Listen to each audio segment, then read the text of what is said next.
Krista hung ting zu le Vana van til sang gian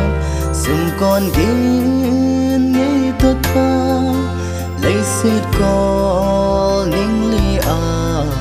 A lên chung te a bùi khom đi A sao na dem so pi Gelin tole imod na kolin hong tho do loi sin azole vai ke khanate Krista hong ting chule kien na hong shang in khát kila in tin khát kita sa di in sung mi ikim na di vem sao na dem so pi igelin tu ne imod na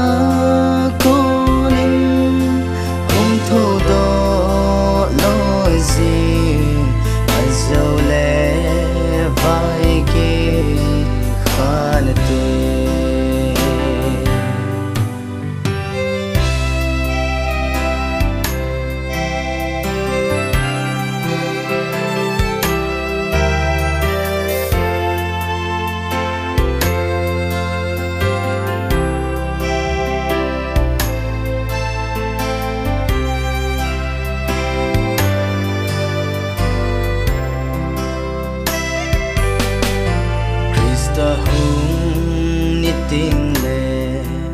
in ne ho chu apui ding van zero salem ka chu mi thing te to kilam to di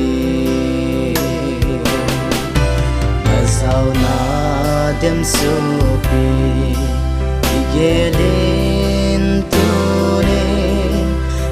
một na kolin